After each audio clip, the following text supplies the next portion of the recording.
Liz Matthews from Lamar Community College, and she's now at Metro seeking a Bachelor of Science in Environmental Science and GIS. Hi, everyone. So I would first like to thank my collaborators, Dr. Rebecca Safran, and then also Dr. Rick Saltis, and thanks to Grant, who is also part of the Barn Swallow team. So I got to join them in researching the barn swallows, and I was mostly collecting data at the beginning of the summer, but I was asked to come up with a biological question that I thought was interesting and something to look into for our really brief 2-month period where we were going to be working together. So the question I came up with was, how sensitive is the quantum compass in these migratory songbirds? And that image below is one from the Swarm Academy, which is a group of satellites. And they actually recently, like on July 11th, published a publication where they did something kind of similar to what I ended up doing. Next slide, please. So migration, most of you guys are familiar with it. There's a lot of species that do it. It's land, it's in the water, it's in the air. And for a long time, the primary navigation methods that we've assumed have been via landmarks, magnetic fields, solar and stellar and chemical indicators. So magnetoreception is a sensory or physiological response to magnetic fields, which is what we think drives several of these species in their migration patterns.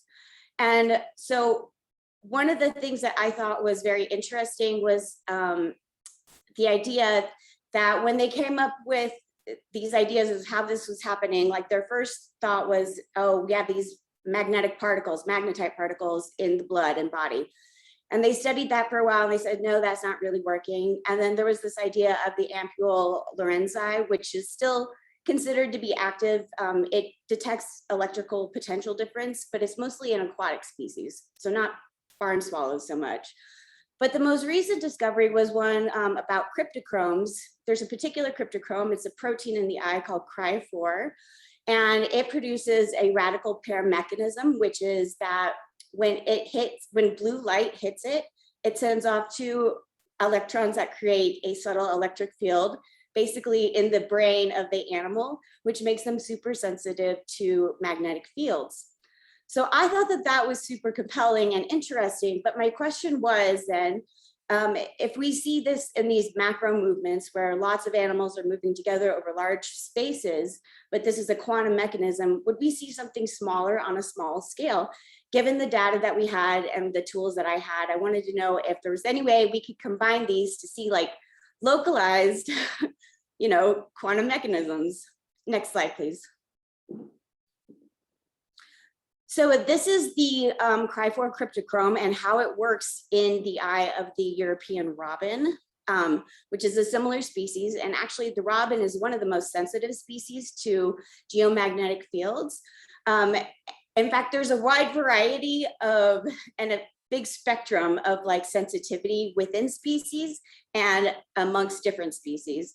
But this is essentially how it works. There's like 2 electrons, they get split off, there's a spin relationship.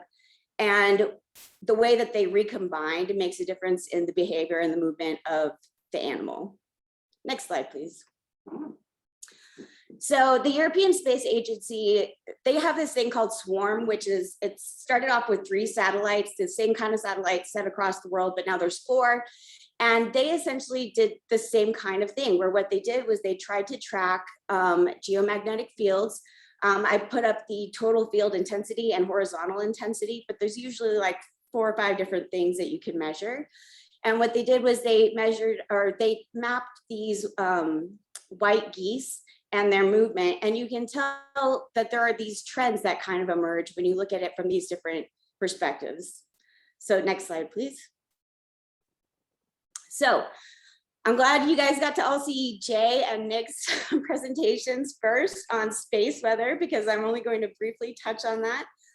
But essentially, the sun and the earth, we've had a very long relationship, and we get a lot of particles and charged particles that come off of the sun and create what we call space weather. And the Earth has its own magnetosphere, which protects life forms on Earth.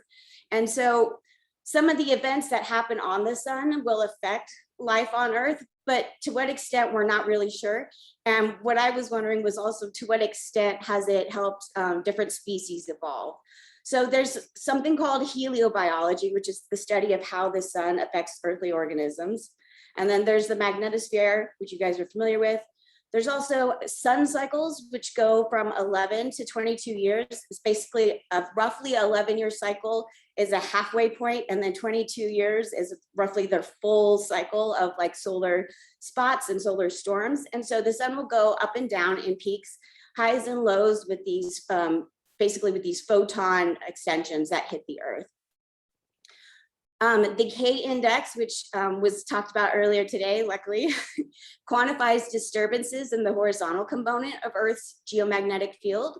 And that is one thing that I decided to look at with regards to the barn swallow behavior. So solar storms are something that are not very frequent, but when they do happen, the K index you'll see will go higher. It's usually higher than like a 5. We did have one of those on July 3rd, and we had a few solar flares in June, and then a couple other solar flares in July. And then that picture below is what the magnetosphere looks like on a 10-minute average. So you can see how much movement is actually happening in the magnetosphere, how dynamic it actually is. So I was super compelled by Jay's research with the CrowdMag app, which it's a cell phone measurement of the magnetosphere. So I wanted to incorporate that. So what I did was essentially take my cell phone, and I had a friend's cell phone, and we took multiple readings at each of the sites where we went to evaluate these barn swallow nests. And what I did was I took those recordings and I compared it to these national and international space station weather stations to see how accurate it was, to see if we could find like a localized reading, because if we could find a localized reading system, then I could use that to track localized movement in these barn swallows. Next slide, please. So here's a couple of the maps that I ended up making. So the one on the left, this is just showing the number of breeding barn swallow pairs at each site, along with the geomagnetic values overlaid, which I got from Esri Online. So I used ArcGIS for both of these things. And you can see that the breeding pairs, that there's larger ones in certain locations, and then there's like one really tiny one off to the far left in a much higher field intensity region. And our site selection wasn't really based on the magnetosphere, obviously. There's the site selection that they used to check on these birds was based on several different categories, but these were the sites that we visited the most often. And luckily we chose selections that were rural and not within Boulder City, because within the city, you'll see a lot of interference in the magnetosphere. Different magnetic readings will change. Out here in the rural areas, what I found was a very, very consistent magnetosphere reading with my phone. And it did compare pretty well with the geomagnetic maps that others had made before. Liz, you're at 8 minutes. Okay, so on the right is, oops, sorry, could you go back real quick? Sorry, so you can also see here on the top and bottom of the right is some of the movement on 4 of the barn swallows. And what we decided was that it looked to us like there was a little bit of directionality in that movement. And if you compare it to the image on the left, then it does seem kind of like there may be a trend there. It's kind of difficult to really say at this point, but next slide. So I did a comparison of the June and July space weather from the Space Weather Prediction Center. And as you can see, there's days when it gets orange or red, if you can see the coloration, or a dark red. That means that those are solar events that are happening, or we're having extra solar photons hit the Earth. And what I found was that when I went back and looked through all of our barn swallow collection data, because what I collected was feathers and eggs and hatchings and stuff like that, I found a kind of strong incidence of females laying eggs on these particularly high days that they had no intention of taking care of. I also noticed that there was a high incidence of hatchings on these days, and then also a high incidence of fledglings on these days. So I wasn't sure. That's not necessarily a strong correlation because this was not a super well-controlled study, but there was something there. And I wonder if we looked at it more, if we would find more details available. Next slide, please. So in conclusion, there's not enough quantification and controls for this study, but it was really more of a thought experiment and something that I just found very interesting. And I know that as technology moves forward with our ability to really finally measure the magnetosphere, and we're also learning more about quantum biology, and our GPS trackers are getting better, that this is something we can probably use to describe motion in animals a lot better in the future. Next slide. So the last thought I had was that I think that this could be applicable to astrobiology one day, understanding the way that organisms on Earth have evolved with the magnetosphere. I think that might be an important thing in understanding how life on other planets might evolve as well.